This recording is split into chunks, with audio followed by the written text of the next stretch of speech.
Hello everyone, welcome back to my channel. My name is Raju Sharma and I am the founder of ASPD, American Skills and Personality Development. आज इस video में हम बात करेंगे USA J1 visa interview के बारे में। Visa interview का नाम सुनते ही एक अजीब सा दहशत हो जाता है सबके मन में। पिछले 8 साल में मैंने तकरीबन 1000 से ज़्यादा स्टूडेंट्स को USA भेजा हुआ है ऑन J1 वीज़ा, और इन सबके मन में ऐसे ही दहशत था। देखिए, ये दहशत होना स्वाभाविक भी है, क्योंकि 2 से 3 मिनट के अंदर में ही ऑफिसर्स डिसाइड कर देते हैं कि वो आपको वीज़ा देंगे या नहीं देंगे। देखिए, आपने ऐसे बहुत सारे वीडियोस देखे होंगे या आर्टिकल्स आपने पढ़े होंगे जहाँ पे ये बताया गया है कि आपको किस तरह से प्रिपरेशन लेना है, किस तरह का आंसर देना है। लेकिन मैं आज आपको बताऊंगा कॉन्सुलेट ऑफिसर्स के पर्सपेक्टिव से कि वो एक इंटरव्यू को किस तरह से देखते हैं। पहले तो आपको ये बता दें, ये जो कॉन्सुलेट ऑफिसर्स होते हैं वो यूएसए के फॉरेन सर्विस ऑफिसर्स होते हैं और इनको डिप्लोमेट भी कहा जाता है। और यही डिप्लोमेट्स कुछ सालों की ड्यूटी के बाद, सर्विस के बाद एम्बेसडर बनते हैं। तो देखिए, ये बहुत ही हाईली ट्रेंड ऑफिसर्स होते हैं। बहुत सारे कॉम्पिटिटिव एग्जामिनेशंस और इंटरव्यूज़ के बाद इन्हें ये पोस्ट दिया जाता है, क्योंकि ये पोस्ट अपने आप में बहुत ही इंपॉर्टेंस रखता है, क्योंकि ये नेशनल सिक्योरिटी से जुड़ा हुआ है। इसीलिए आप ऑफिसर्स को देखेंगे, ये किसी भी तरह का फेशियल रिएक्शन नहीं देते, ये बिल्कुल न्यूट्रल रहते हैं। कभी कभी तो लोग इन्हें बहुत ही रूड भी समझ लेते हैं कि ये रूड हैं, पर ये रूड नहीं होते, क्योंकि इनको ट्रेनिंग ही इस तरह से दी जाती है कि इन्हें बिल्कुल न्यूट्रल ही दिखना होता है। क्योंकि ज़्यादा ये अगर हंसी मजाक करने लगेंगे तो हो सकता है कि कोई भी आया और कुछ भी गलत इन्फॉर्मेशन दे के निकल जाएगा और ऑफिसर वो नोटिस नहीं करेंगे। इसीलिए ये ट्रेंड ऑफिसर्स होते हैं और इनको इस तरह से ही ट्रेनिंग दी जाती है। देखिए, आप जब भी एम्बेसी में जाते हैं इंटरव्यू के लिए, तो आप देखेंगे ये जो ऑफिसर्स हैं ये एक कंप्यूटर में कुछ ना कुछ टाइप कर रहे होते हैं। आपको बता दें, आपने जो DS 160 फिलअप किया हुआ है, ये DS 160 की इंफॉर्मेशन उनके सामने रहती है। वो आपके आंसर से इनको मैच करते हैं, प्लस जो है ये आपके इंफॉर्मेशन को अलग से टाइप भी करते हैं। और उसके बाद जो है कि इनके सामने इंटरनेट एक्सेस भी रहता है। आप अगर कोई भी होटल या कोई भी कॉलेज के बारे में बोल रहे हैं तो वो उनको गूगल पे सर्च करके देख भी लेते हैं कि या वो सही है या नहीं है, और उसके बाद ही वो जो है डिसीजन बनाते हैं।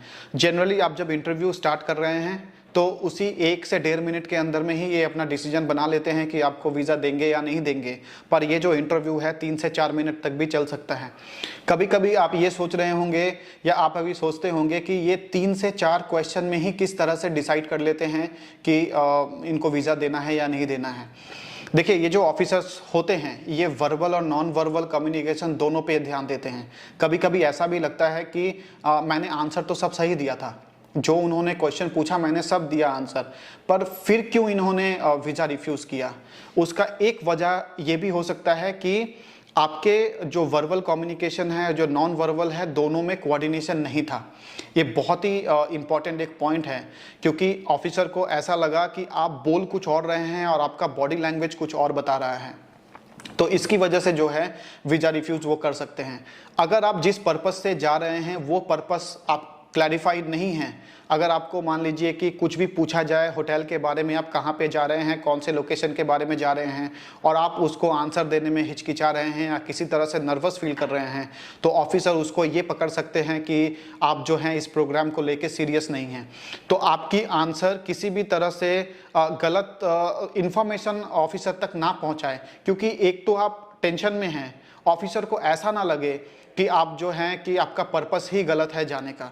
तो इसीलिए आपकी प्रिपरेशन भी बहुत ज़्यादा ज़रूरी है। आपको प्रिपेयर्ड रहना होगा, अपने ट्रेनिंग प्लान को आपको पढ़ना होगा, आप कौन से होटल पे जा रहे हैं, कौन से लोकेशन पे जा रहे हैं, ये सारे इन्फॉर्मेशन आपके पास बिल्कुल होनी चाहिए।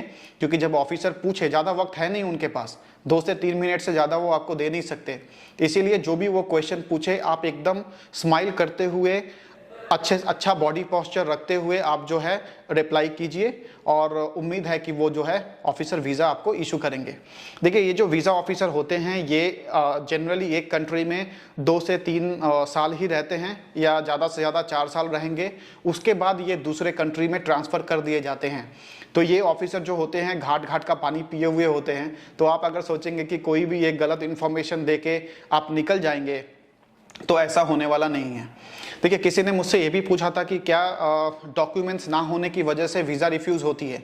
देखिए, मैं आपको बता दूं कि अगर आप J1 के लिए गए हैं और आपके पास DS2019 है, DS7002 है, जो कि वही 2 मेन डॉक्यूमेंट्स हैं, और अचानक आपसे अगर ऑफिसर आपकी कॉलेज की सर्टिफिकेट मांग दे जो आप लेकर नहीं गए हैं, तो आप ऑफिसर को ये बोल सकते हैं कि सर हमने वो लेकर नहीं आए हैं और वो घर पे है।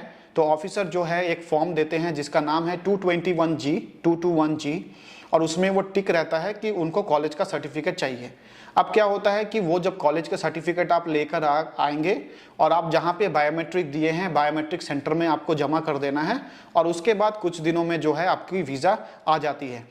जनरली डॉक्यूमेंट्स की वजह से वीज़ा रिफ्यूज़ नहीं होता, क्योंकि ये इंटरव्यू बेस्ड वीज़ा है। अब ऑफिसर को अगर आपका वीज़ा रिफ्यूज़ करना है तो संग संग आपको 214B का एक स्लिप दे देंगे। इसका मतलब ये है कि ऑफिसर ने ये अज्यूम किया है कि आपकी जो पर्पस है और आपका जो बैकग्राउंड है वो मैच नहीं कर रहा, आप यूएस जाएंगे और जाकर वापस नहीं आएंगे, आप एक पोटेंशियल इलीगल इमिग्रेंट है। तो ये सोच के ऑफिसर जो है वीज़ा डिनाई कर देते हैं। मैं एक चीज़ मैंने पहले भी वीडियो में कहा है, मैं आज भी कह रहा हूँ कि वर्बल और नॉन वर्बल कम्युनिकेशन पे बिल्कुल ध्यान रखें, क्योंकि ये बहुत ही ज़रूरी है। हम जल्दी पकड़ नहीं पाते हैं कि वीज़ा रिफ्यूज़ल का कारण क्या है, पर अगर आप ठीक से स्क्रूटनी करें घर जाके बैठ के, आपको पता चल जाएगा कि आप बोल कुछ और रहे थे और आपका बॉडी लैंग्वेज कुछ और बोल रहा था। ये एक बहुत बड़ी रीज़न है वीज़ा रिफ्यूज़ होने की। तो देखिए, मैं इस वीडियो में लगभग मैंने सब कुछ कवर कर लिया है। आपको अगर कुछ भी ऐसा लगता है कि कोई भी इन्फॉर्मेशन छूट गया हो या कोई भी इन्फॉर्मेशन आपको आगे जानना है, आप प्लीज़ कमेंट करके हमें बताएं, हम वो इन्फॉर्मेशन बिल्कुल आपको देंगे। और आपको अगर मेरी वीडियो इन्फॉर्मेटिव लगती है, आप please like, share and subscribe कीजिए। अभी के लिए इतना ही है। Thank you so much for watching.